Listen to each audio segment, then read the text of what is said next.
Nesse vídeo ainda falando sobre vetores aleatórios e sobre distribuição de compostas de vetores aleatórios, a gente vai abordar especificamente o método jacobiano.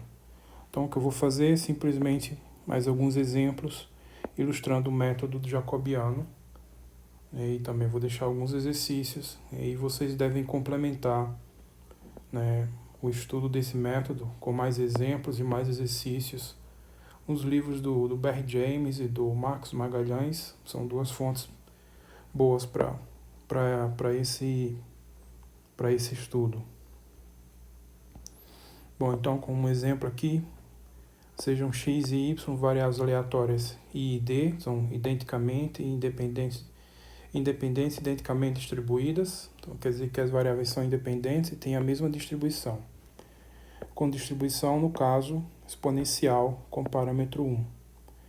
Eu defino a variável z, que é a soma x mais y, e a variável w, que é o quociente entre x e y. Então aqui pede para verificar se esses z e w são independentes. Bom, então, primeira coisa, a gente tem que lembrar como elas têm distribuição exponencial com parâmetro 1. Então a densidade da x é dada por essa expressão. Também é exponencial de menos x quando x é positivo, 0 quando x é menor ou igual a 0. E a densidade de y é exponencial de menos y quando y é positivo, 0 quando y é menor ou igual a 0. Então, se eu tenho aqui, denotando f de x, y, a densidade conjunta das variáveis, como elas são independentes, então a densidade conjunta é o produto das densidades marginais. Então, simplesmente pegando essa expressão, essas expressões aqui para f, então nesse caso em que x e y são ambos positivos, então vai dar isso daqui, simplificando, o produto disso vezes isso dá isso, quando x é positivo e y também é positivo. E 0 caso contrário, quer dizer, então se esse aqui se o x for positivo, por exemplo, e o y menor ou igual a 0, então o produto vai dar 0, ou vice-versa. Então essa desigualdade aqui é desigualdade restrita.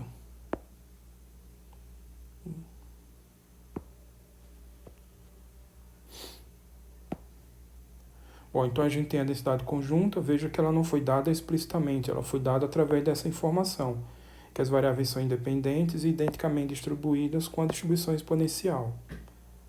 Então, se tivesse só a informação de que cada uma delas tem distribuição exponencial, sem a hipótese de independência, a gente não ia poder, por exemplo, calcular isso daqui. Aí teria que ter a densidade conjunta.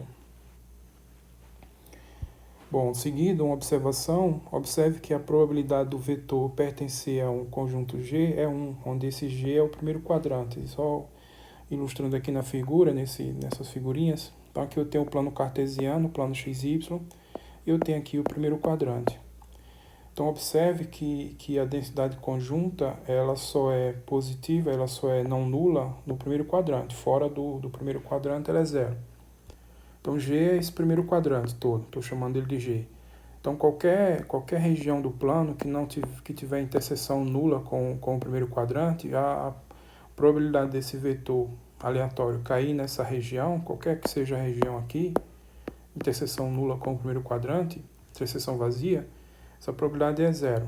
E a probabilidade total, que é 1, vai ser dela pertencer ao primeiro quadrante. Então a probabilidade dela pertencer ao primeiro quadrante é isso daqui. O que é essa probabilidade? Essa probabilidade, na verdade, se eu quiser calcular essa probabilidade do vetor xy pertencer ao conjunto G, isso é integral dupla sobre a região G da densidade conjunta. Tá? Mas no caso aqui, que a região G é o primeiro quadrante, a densidade conjunta é essa expressão. Então você substitui essa expressão aqui, faz essa integral dupla e vai verificar facilmente que vai dar 1. Então a probabilidade do vetor pertencer a essa região é 1. E é uma região, é um conjunto aberto, né? O primeiro quadrante aqui excluindo os eixos. Então aqui não inclui nem o eixo X, nem o eixo Y. Então esse aqui é o primeiro quadrante excluindo os eixos, é um conjunto aberto. Então esse ponto aqui é importante observar desde o início, porque principalmente aqui eu tenho essa conta que ser feita, que é x dividido por y. Claro que você não pode fazer aqui y igual a zero. Significa pegar pontos no eixo x, certo? Você não pode fazer isso, porque vai dividir por zero, né? Mas você pode simplesmente concentrar todos os suas contas mais importantes no primeiro quadrante, excluindo os eixos, simplesmente por esse fato aqui, tá? E aí você já se simplifica o trabalho na hora de calcular isso aqui, para não ter que ficar fazendo caso y igual a zero, caso y negativo, enfim, essas coisas aí. Então você vai ter que fazer a conta, mas fora do primeiro quadrante as probabilidades vão ser trivialmente iguais a zero.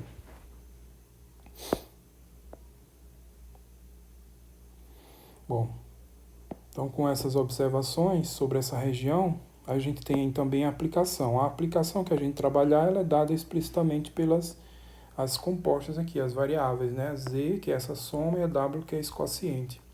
Então essa aplicação, g de xy, definida assim, a coordenada z, né? Ela pega um ponto xy e leva no ponto de coordenadas z e w. Então ela vai pegar um ponto aqui, um ponto no plano xy e levar num ponto aqui no plano zw. As coordenadas z é a soma x mais y, a coordenada w é o quociente x dividido por y, tá? Então essa aplicação é uma objeção restrita ao conjunto G, né, de G na sua imagem. Então se eu tenho G aqui o primeiro quadrante e aqui a imagem, tá? Que também vai ser o primeiro quadrante do plano ZW, tá? Então essa aplicação G é uma objeção e ela tem a inversa, que eu vou chamar de W. Então vai pegar um ponto ZW e trazer de volta no ponto XY. Então a aplicação G, dada por essas expressões, ela é uma objeção de G na sua imagem, né? A imagem da aplicação G, né? A imagem do conjunto G pela aplicação, ou simplesmente a imagem de G, se você restringir aqui a aplicação ao subconjunto G. Então isso é uma objeção cuja inversa é dada por... Então a inversa, eu estou chamando de H, ela é uma aplicação que ele pega pontos Z e W e leva em pontos X e Y, como eu já observei aqui. Então a aplicação inversa vai pegar um ponto aqui no plano ZW e trazer um ponto aqui no plano XY, tá? E a gente consegue facilmente calcular essas expressões dessa inversa simplesmente montando o sistema. Então eu tenho aqui o sistema de equações z igual a x mais y, w igual a x sobre y. Então um sisteminha bem simples que dá para resolver, não é um sistema linear, mas dá para resolver também simplesmente. Então eu não fiz isso aqui por uma questão de economia de tempo e espaço no vídeo. Então, resolvendo isso daqui, vocês vão achar. Então, resolvam como exercício inverter o sistema. Quer dizer o quê? Escrever x em função de zw, escrever y em função de zw. Então, se vocês fizerem isso, vocês vão achar essa expressão aqui para a coordenada x e essa expressão para a coordenada y. Tá? Então, essa imagem é a aplicação inversa. Então, a aplicação direta é a g, é dada simplesmente por isso, e a aplicação inversa a gente conseguiu resolver, né? Inverter o sistema e vai dar isso, tá? Então esse é um ponto que geralmente pode trazer dificuldades na hora de aplicar o método jacobiano, que é encontrar essa aplicação inversa. Então observe também que a imagem que eu comentei, a imagem aqui H é um subconjunto do plano ZW, mas nesse caso é o plano do primeiro quadrante também. Porque se eu tenho pontos aqui no primeiro quadrante, essas contas aqui vão me levar em pontos de volta no primeiro quadrante, tá? Então, simplesmente a objeção leva ao primeiro quadrante do plano XY, no primeiro quadrante do plano ZW. Bom, em seguida a gente tem que calcular o jacobiano dessa aplicação inversa, né? Dessa aplicação H minúsculo. H maiúsculo é a imagem.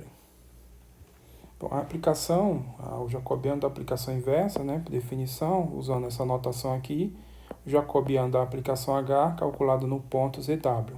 Essa aqui é outra notação, uma notação bem clássica, bem antiga, usa o mesmo símbolo derivadas parciais, mas aqui significa o jacobiano de x e y em relação a ZW. Então, por definição aqui na primeira linha, são as derivadas da função x em função de ZW. Aqui, ó, função x como função de ZW. Então, tem as suas derivadas parciais, derivada em relação a z, derivada em relação a w. Então, entra aqui as derivadas da função x como função de ZW. Então, calculando essas derivadas, vai dar isso daqui. Então, também, obviamente, não calculei. Se vocês pegarem essa expressão, vocês fizerem as continhas, vocês vão verificar que dá isso aqui. Tá? Isso tem que ser feito, tem que ser verificado para certificar se não tem erro de conta aqui. E na segunda linha, as derivadas da função y como função de ZW. Aqui é w.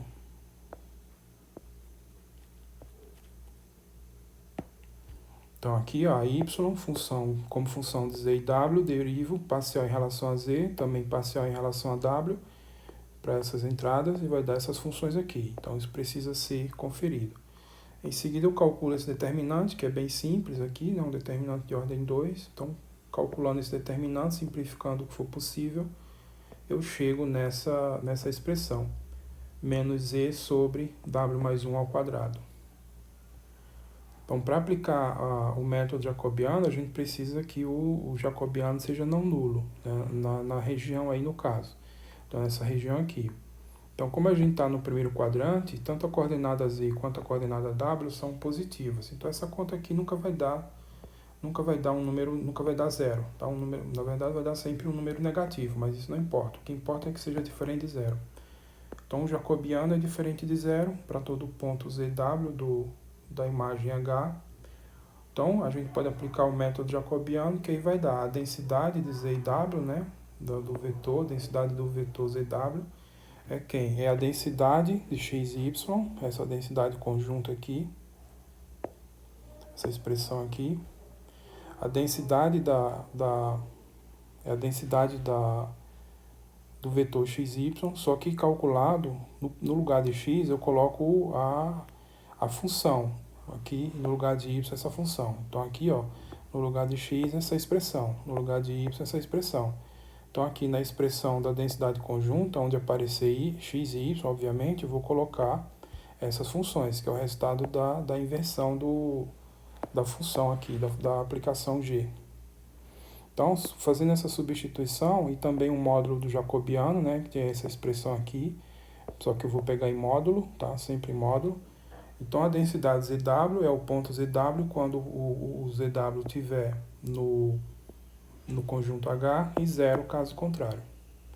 Bom, aqui eu não detalhei as contas, mas é uma coisa bem simples. Vocês vão substituir essas expressões aqui, no lugar de x, no lugar de y, substitui, fazer as contas, simplificar o que der para simplificar, e vocês vão ver que vai chegar nessa expressão aqui, tá? Então, eu já organizei aqui de um jeito, né, que vai ser mais útil.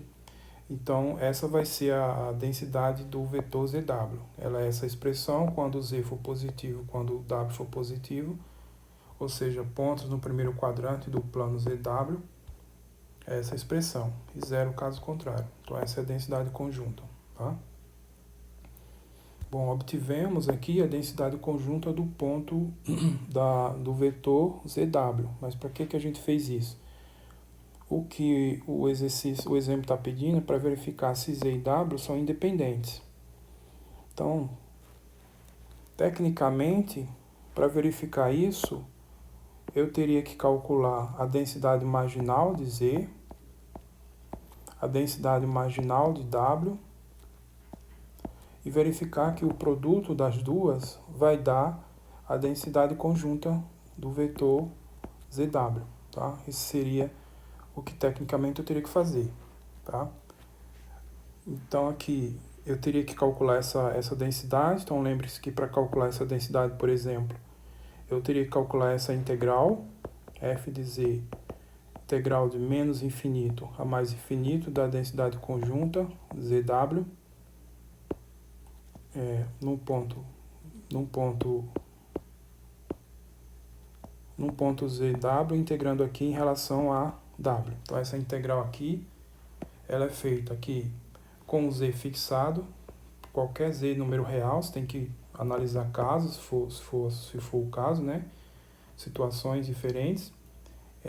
Fixar aqui na conjunta e integrar a conjunta em relação a w, integrar essa função em relação a w para valores fixos de z. Então, analisando casos possíveis. E aí depois eu faria o análogo para calcular a densidade marginal do vetor w, da variável w. E aí verificar se vale essa relação, tá? Então eu teria que fazer, teoricamente, esse procedimento. Então, mas vejo que eu teria isso me levaria a calcular essas integrais aqui, essa integral para marginal de z e a integral para marginal de w.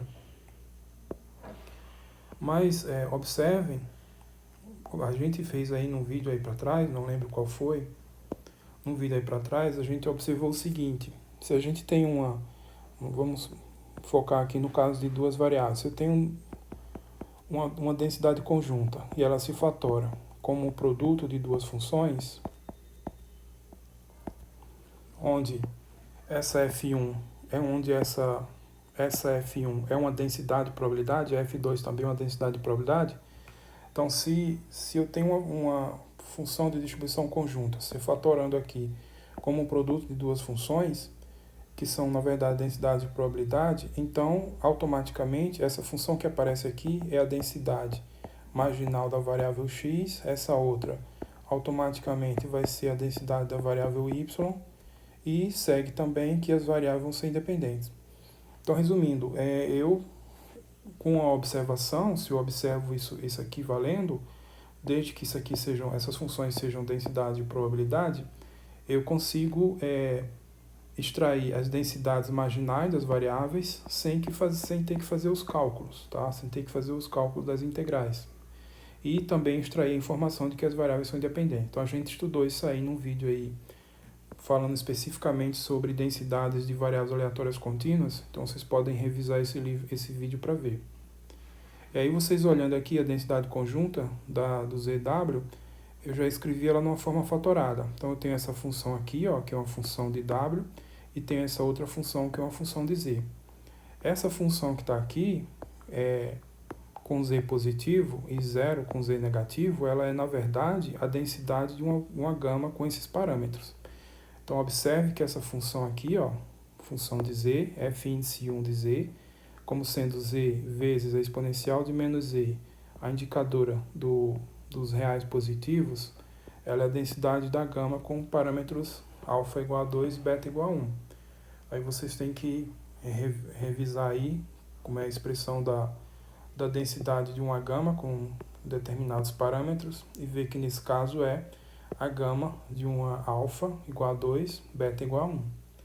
Então, essa expressão que aparece aqui, com z positivo e 0, com z menor ou igual a 0, já vai dar automaticamente uma densidade de probabilidade.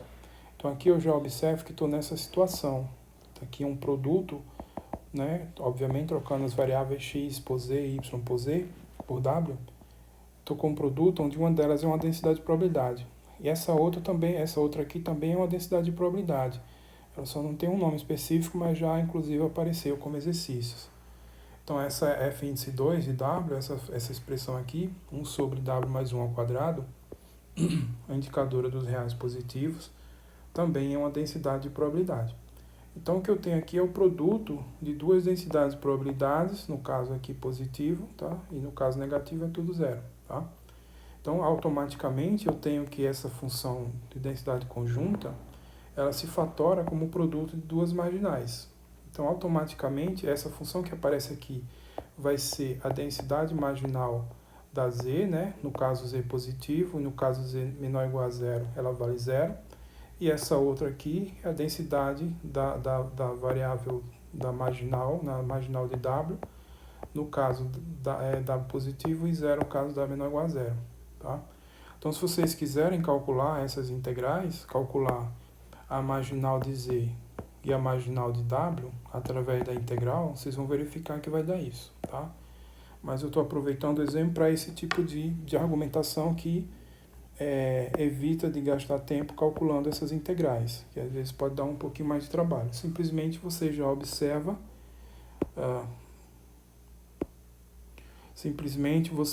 já observa, né? Já observa que, obviamente, vai depender também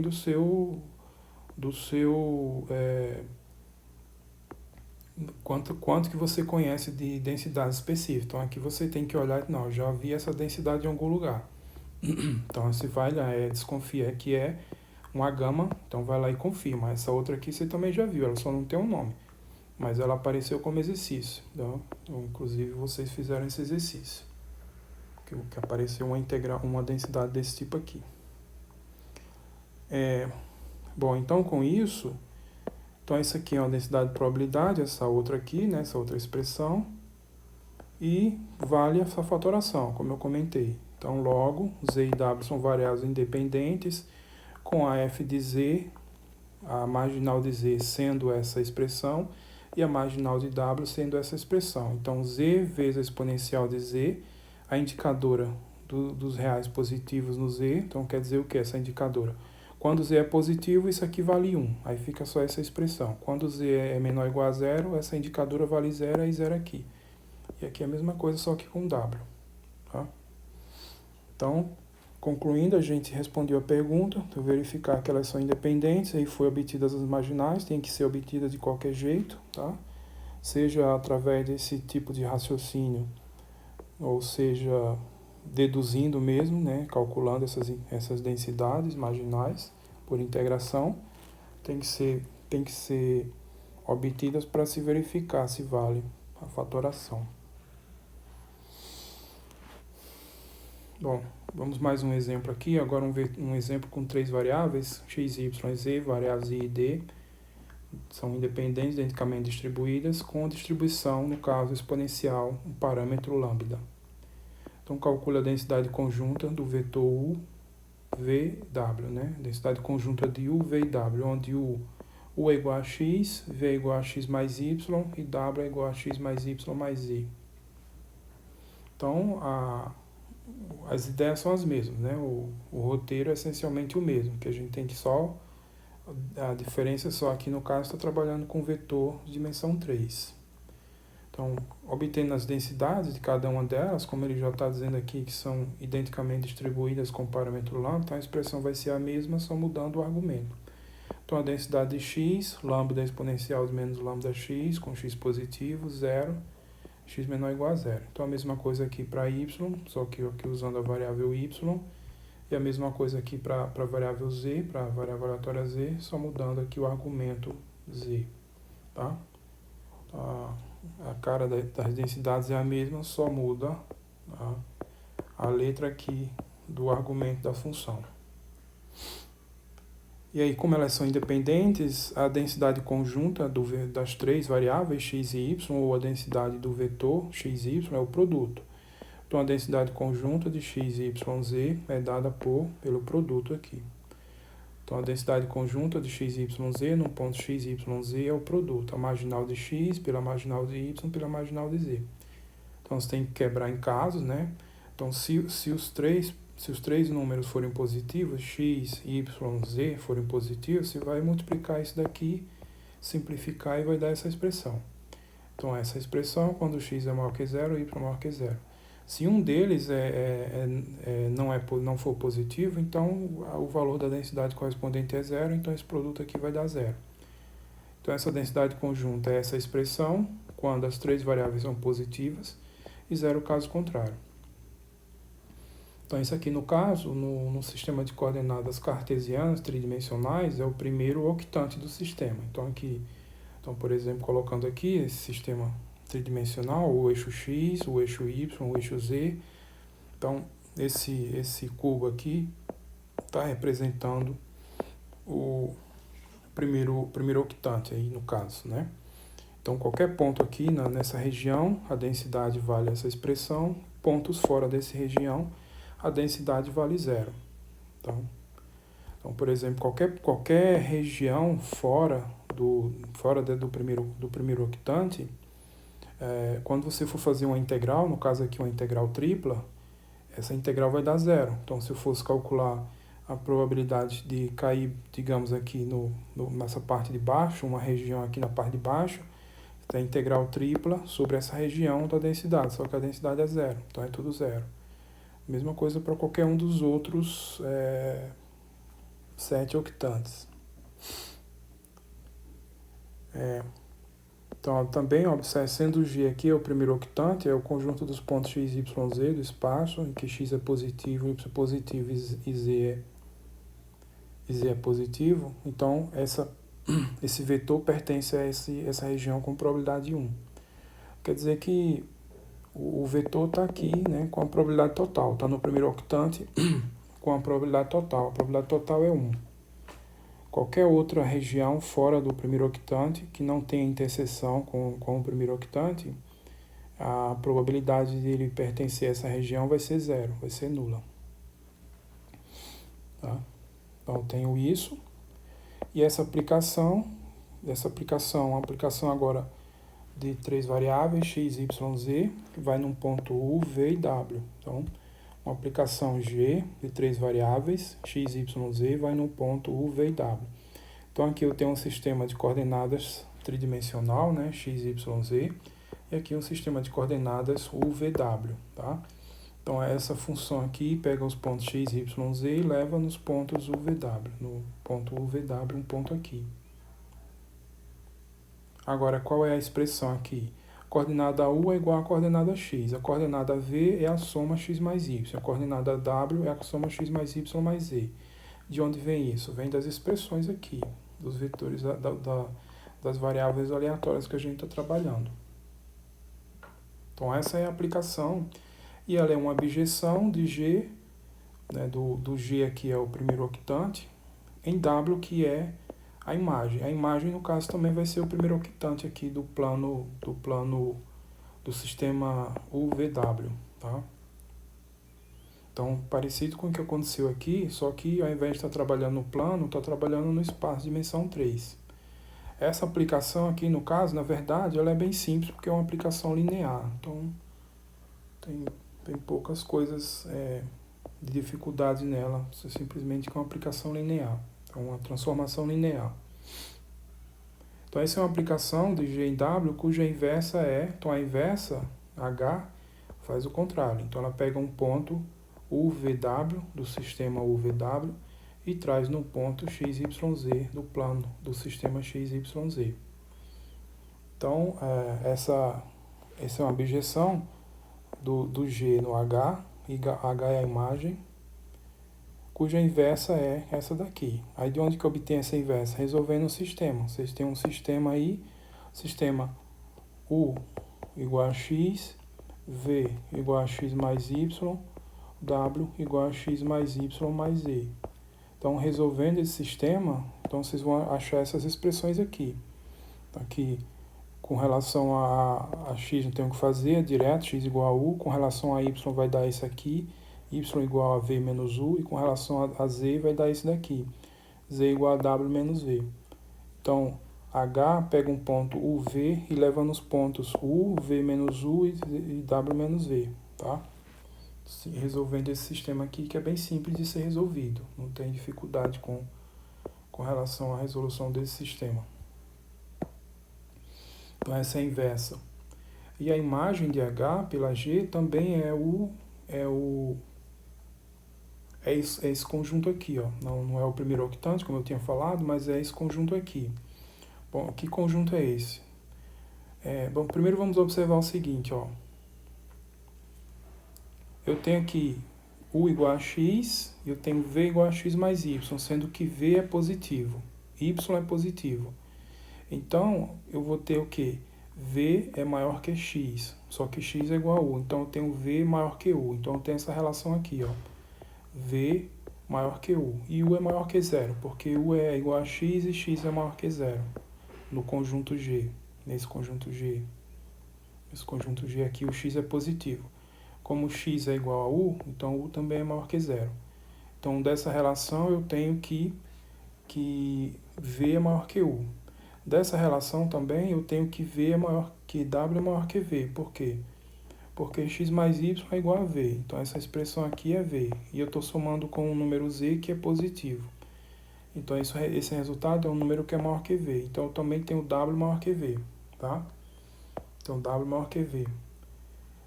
E reciprocamente, se vocês pegarem essa região aqui, usando agora essas expressões da inversa, vocês vão obter que a imagem desse conjunto é esse primeiro octante. Tá? Então, resumindo aqui, imagine que o primeiro octante todo está representado aqui por esse cubo. Tá?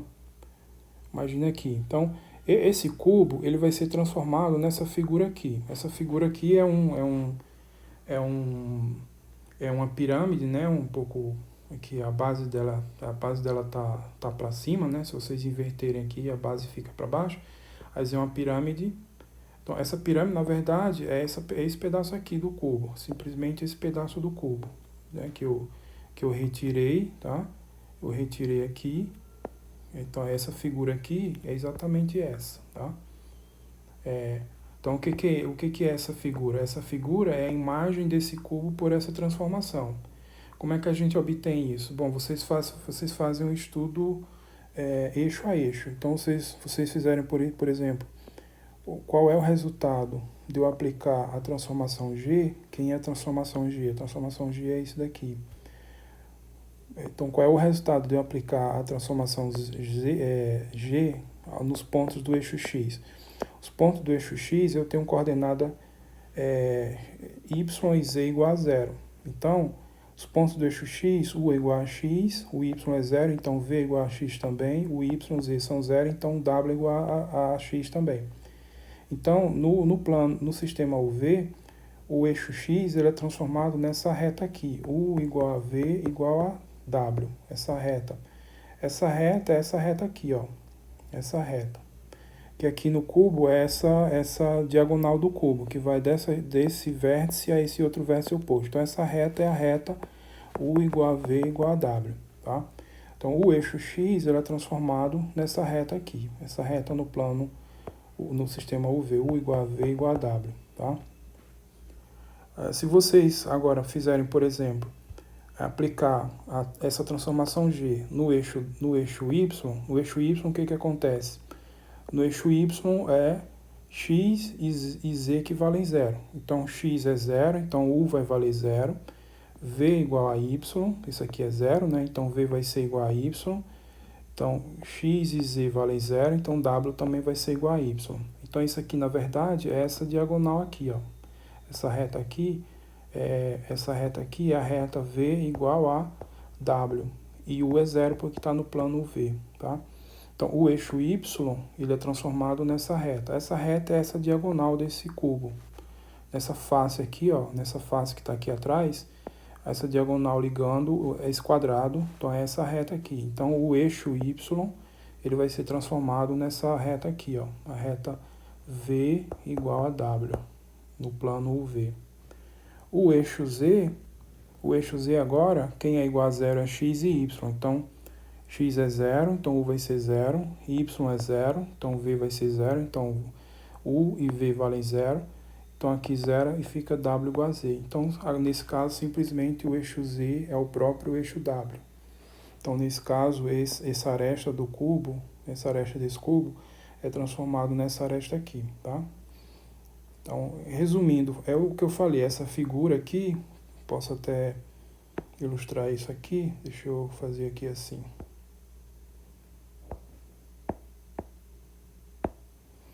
Então, essa figura aqui, ó, é exatamente esse pedaço do cubo aqui, tá? Então, quando vocês fazem esse estudo, vocês vão ter isso daqui, ok? Então, esse é o que acontece.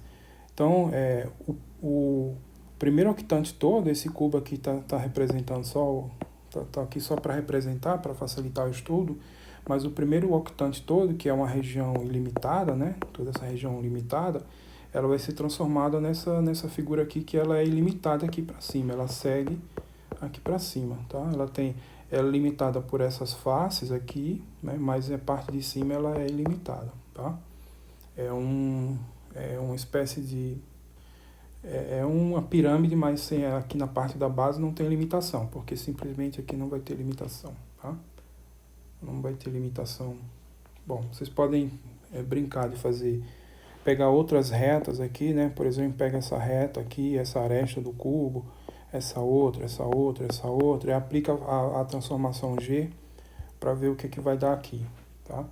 Esses estudos dessas regiões é uma coisa importante, principalmente quando tem que calcular a densidades marginais. Então, aqui nesse exemplo, ficou relativamente simplificado, porque no final deu o mesmo. Então, o primeiro quadrante e o segundo quadrante, tá? Então, fica relativamente simples. Aqui já fica um pouquinho mais interessante, né, que o primeiro octante todo é transformado nessa pirâmide aqui, ilimitada. Mas essa parte de analisar a imagem, ela é importante e nem sempre é tão simples. Às vezes, quase que não impossível. Às vezes, só às vezes tendo que recorrer a recursos numéricos, computacionais, para poder ajudar. Nem sempre é tão simples, mas é um passo fundamental, principalmente quando se precisa calcular as densidades marginais, tá? Então, eu sempre recomendo nos exemplos de exercício que vocês tentem analisar com bastante cuidado a imagem da transformação. Você tem a transformação G, ela vai pegar um conjunto aberto do plano, né, do espaço de origem, e chegar num conjunto aberto do espaço destino. Então, tentem entender razoavelmente o melhor possível essa região que é a imagem da transformação G, tá? A imagem pela região G da transformação G. Tá? Então, alguns exemplos aqui para vocês entenderem isso. Bom, então eu tenho isso, agora o jacobiano de G. Bom, o jacobiano de G, as derivadas de U em relação a X, em relação a Y, em relação a Z. Bem simples essa função aqui, né? São as derivadas parciais. Vai dar esse daqui, 1, 0, 0. Depois as derivadas da função V. Então, essa função aqui, derivando parcialmente, e depois a W também. Então, fazendo essas derivadas todas, vai dar isso daqui. Esse determinante bem simples e calculado, dá 1. Agora, por que eu calculei o determinante da G? Porque é o mais simples. Eu posso calcular o determinante da H também. Tem aqui, mas é o mais simples aqui no caso. E aí, lembrando dessa relação, que o jacobiano da inversa é o inverso do jacobiano da direta. Então, o que eu calculei foi o jacobiano da transformação direta, da G. Mas o que eu preciso é o determinante, né, o jacobiano da transformação inversa, que é H. Mas eu tenho que o produto das duas dá sempre 1. O produto dos dois jacobianos dá sempre 1. Então, dessa relação, eu também vou ter, né, como o valor aqui é 1, o jacobiano da H também é 1. Então, se vocês fizerem as contas, né, direto, calculando o jacobiano da H, usando a expressão, vocês também devem chegar nesse valor. Então, o jacobiano da H é 1. E aí, agora, tenho tudo para aplicar o método jacobiano. Então, a densidade conjunta de U, V e W é a densidade conjunta de x, y, z. Densidade conjunta de x, y, z vale isso quando eu estou nessas condições e 0 caso contrário.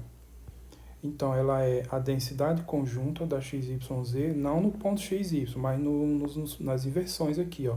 Então, quem é x? X é simplesmente U. Quem é y?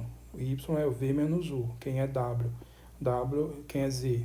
Z é w menos v. Então, aqui, onde aparece x, y e z, eu vou substituir por essas expressões, ó. Então, é isso que está sendo feito aqui. X, y e z. Então, cuidado nessa hora, que aqui você não vai colocar x, y, z, senão vai dar a mesma coisa aqui. Então, vocês vão colocar os resultados das funções aqui, né, da inversão, vezes o módulo jacobiano, que nesse caso é 1.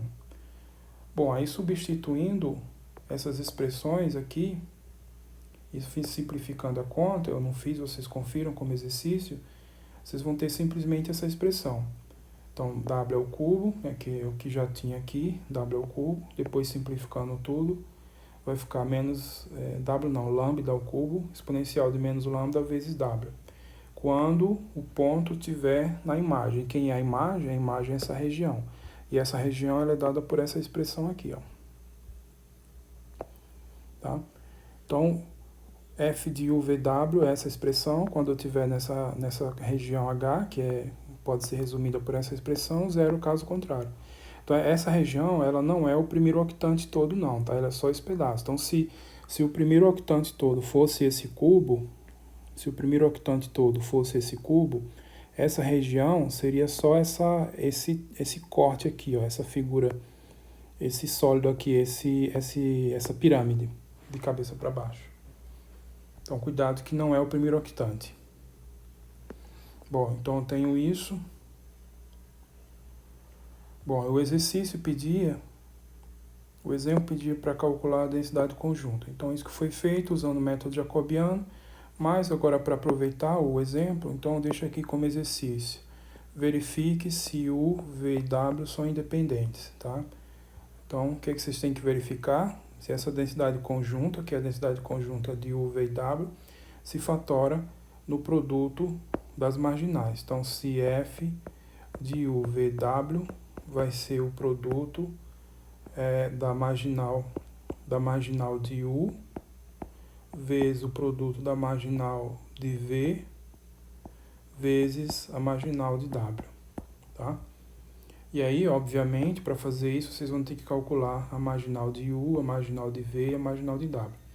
E como é que vocês vão fazer esse cálculo? Aí aqui vai ser uma integral dupla. Então, nesse caso, vocês vão pegar a função, a densidade conjunta, que é uma função de 3 variáveis. Então, se eu quero a densidade da variável U, então eu vou fixar valores de U e fazer uma integral dupla, integrando nas variáveis V e W. Se eu quero a marginal de V, então eu vou pegar aqui a densidade conjunta, fixar um valor de V e integrar nas variáveis V e W. Do mesmo jeito aqui, né? Se eu quero a marginal de W, então eu fixo W e integro nas variáveis U e V, sendo que é uma integral dupla. Aí, nesse caso, tem que analisar direitinho a figura aqui para identificar corretamente nessa integral dupla como é que fica a região de integração que você vai fazer, tá? Então, tem que ter cuidado agora nessa hora de calcular essa integral. E aí, nesse ponto o esboço aqui da imagem, ele é mais crucial, tá? No primeiro exemplo, isso ficou meio que ignorado, simplesmente porque aqui é o primeiro quadrante e aqui também é o primeiro quadrante. Então, quando é o primeiro quadrante, em situações assim, não tem muita complicação com relação à análise dos limites de integração que você vai ter que fazer. Mas nesse caso aqui não, tem que fazer uma análise bem cuidadosa para identificar direitinho os limites de integração dessa integral dupla na hora que for calcular essas marginais. E calculando essas marginais, verificar se o produto delas vai dar essa expressão aqui. Então, nessa condição, esse produto vai dar essa expressão e fora dessa condição vai dar zero. Se acontecer isso, as variáveis são independentes. Está pedindo para verificar se elas são independentes. Então, não sei se são. Pode ser que sejam, pode ser que não sejam. Então, se valer isso para todo ponto UVW, as variáveis são independentes. Se tiver apenas um ponto UVW em que não vale o produto, então as variáveis são dependentes, elas não são independentes, ok? Então, esse exercício para aproveitar essa análise que foi feita, então faz essa análise aqui, de verificar a independência delas. E aí, como outro exercício, sejam agora x, y, z, variáveis i e d também, com distribuição normal 0, 1, normal padrão. Então, aqui calcule a densidade conjunta da variável u, que é x mais y mais z, a variável v, que é x menos y, da variável w, que é x menos z. Então, um pouco parecido com o exemplo anterior, né? A transformação só ficou um pouquinho mais complicada, mas continua sendo uma transformação linear. Não chega a ser um problema a análise dela, com a transformação linear bem simples também. E no caso aqui, a densidade de cada uma das variáveis é normal padrão. Então, calcular a densidade conjunta de U, V, W e verificar se elas são independentes. Então, parecido com a situação anterior, só mudando aqui, obviamente, as expressões. Bom, enfim, mais um exemplo, acho que esse é o último exemplo. Então, sejam x e y variáveis com a densidade conjunta, que é dada por essa expressão. Então, agora eu tenho a variável e a densidade já foi explicitamente dada. Ela vale 4xy quando o ponto x está no intervalo aberto 0,1, o ponto y no intervalo aberto 0,1 e 0 caso contrário. Então aqui eu não tenho a hipótese que as variáveis são independentes, não, e provavelmente não são. Não sei se pode ser que sejam, pode ser que não sejam, mas aqui a expressão da densidade conjunta já foi explicitamente dada, ok? Então eu não fiz nenhuma figura, essa densidade ela está toda concentrada no quadrado aberto de lado 1. Então, por exemplo, se eu usar essa figura aqui, imagine que aqui esse quadrado é o quadrado de lado 1, então a densidade está toda concentrada nessa região. Quando isso aqui acontece, ou quando foi o caso aqui, no caso do primeiro quadrante, o vetor aleatório está concentrado nessa região. A probabilidade total aqui, a probabilidade 1, é toda nessa região. Então a gente diz que o vetor está concentrado nessa região. Aqui no caso, o vetor tridimensional está contido todo no primeiro octante, né? E aqui nesse exemplo vai ser uma variável que está toda concentrada no quadrado aberto de lado 0,1. Vocês façam uma figura para analisar no plano XY o quadrado aberto de lado 0,1, de lado 1. Bom, aqui está pedindo para calcular a densidade conjunta do quociente x sobre y e do produto, né? U é o quociente x sobre y e V é o produto x vezes y. Bom, aqui eu não vou precisar calcular a densidade conjunta porque já foi dada. Dos outros eu precisei, ela foi dada indiretamente, né? Então aqui eu tenho simplesmente a região G como sendo esse quadrado de lado 0,1, 0,1, produto cartesiano do intervalo aberto por ele mesmo. A probabilidade aqui, a probabilidade dele pertencer a esse quadrado é 1, então a probabilidade total é 1. Então esse vetor está todo concentrado nesse quadrado, tá? Nesse quadrado aí. E aí essa aplicação definida assim, os valores, a aplicação pega um ponto xy, leva no ponto U, que aí tem as coordenadas x e y. O ponto V aqui, coordenada x vezes y. Então essas são as equações da transformação. Então essa aplicação, definida assim para todo G, quem é G? Esse quadrado aqui. Então ela é uma abjeção. Essa aplicação, ela está definida no plano todo, exceto no onde y é zero, quer dizer, o eixo x. Mas para a gente interessa só analisar essa região, porque é onde o vetor aleatório está concentrado. O vetor aleatório está concentrado nesse quadrado aí. Então basta analisar essa região, essa aplicação nessa região G. Mesma coisa aconteceu com os exemplos anteriores. Ó. Essa aplicação, nesse exemplo aqui de aplicação, essa aplicação ela está definida no plano todo, exceto onde y é igual a zero, que é o eixo x. Tá?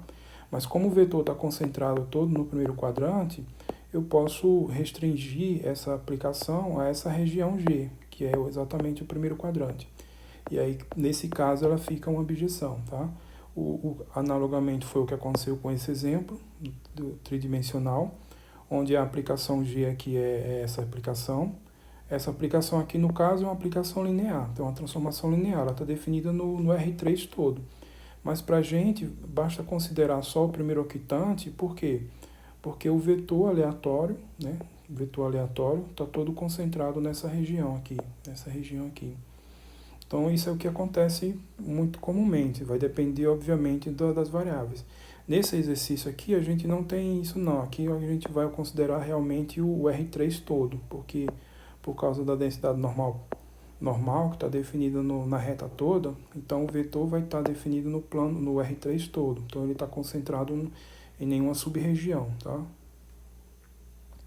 E nesse exemplo, aqui ela está concentrada no quadrado 0,1, cartesiano 0,1. E aí nesse quadrado, essa aplicação é uma abjeção, que a gente consegue também inverter, tá?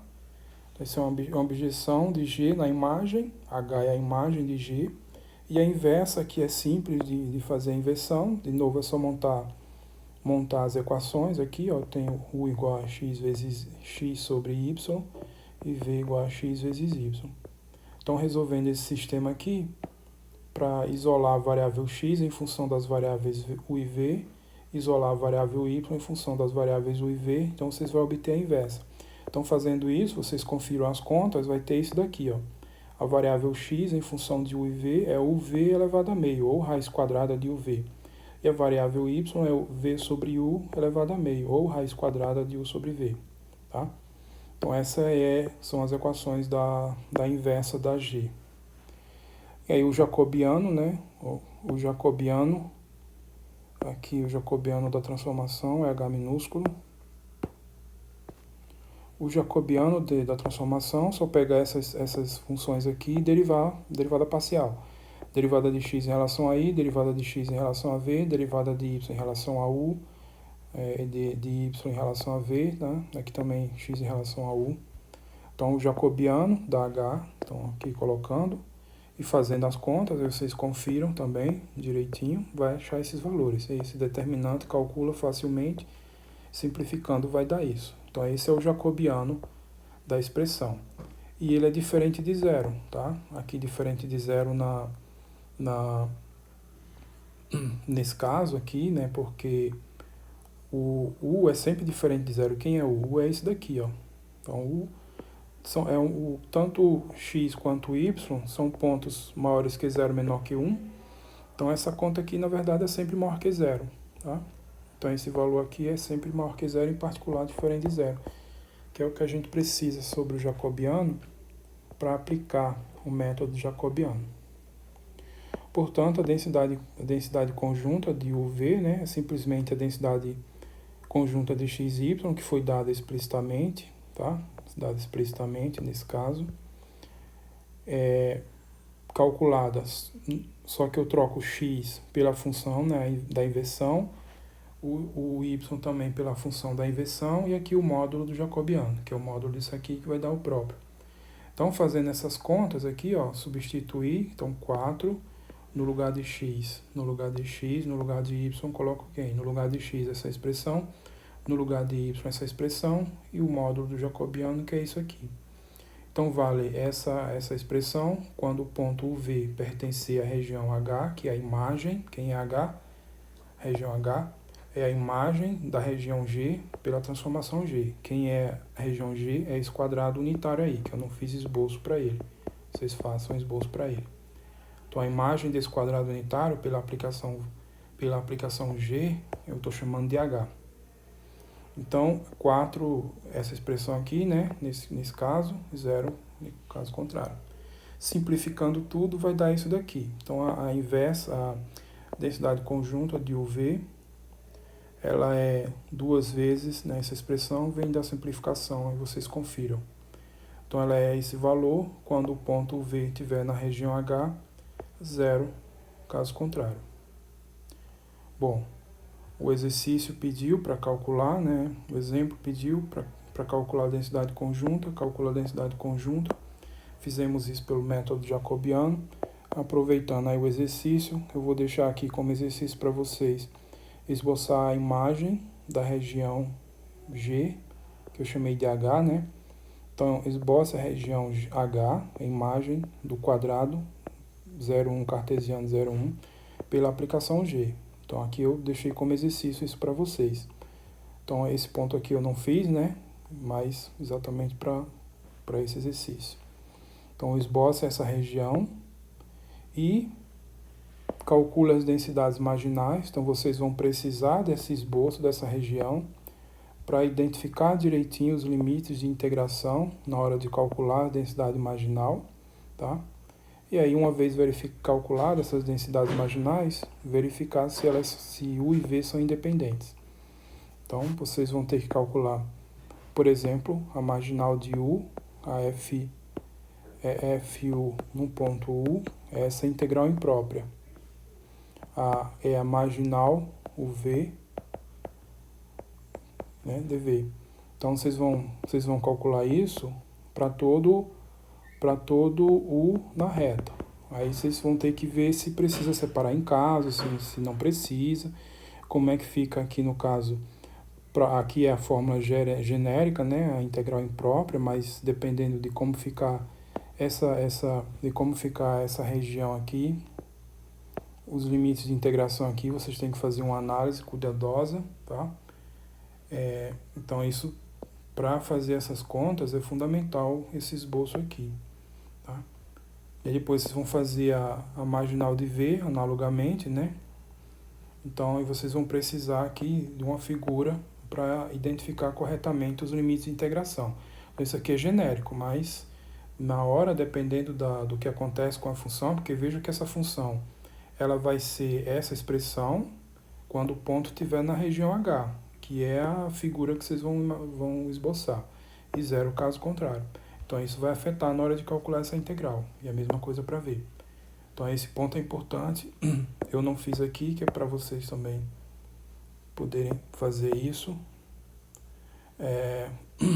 E com isso aqui, encerro o vídeo. Então focamos aqui ainda no método jacobiano, foram só exemplos. A melhor maneira de estudar isso é realmente através de exemplos. Então, além dos exemplos que eu fiz nesse vídeo, no vídeo anterior, vocês busquem nas referências, né, o BR James, Marco Magalhães, isso aqui também. Vocês busquem mais exemplos e exercícios de ilustração, de aplicação desse método jacobiano. Tá? Então, esses exemplos aqui são poucos, não vou ficar vários vídeos só fazendo exemplos. Então, vocês têm que tentar estudar os exemplos que tem nessas referências e que não estão, que não foram trabalhados nesses vídeos, e principalmente tentar resolver alguns exercícios que tem nessas referências de aplicação desse método aí. Bom, com isso a gente encerra esse vídeo, encerramos também essa unidade de vetores aleatórios. Próximo vídeo a gente começa com outro assunto. Então até o próximo, tchau.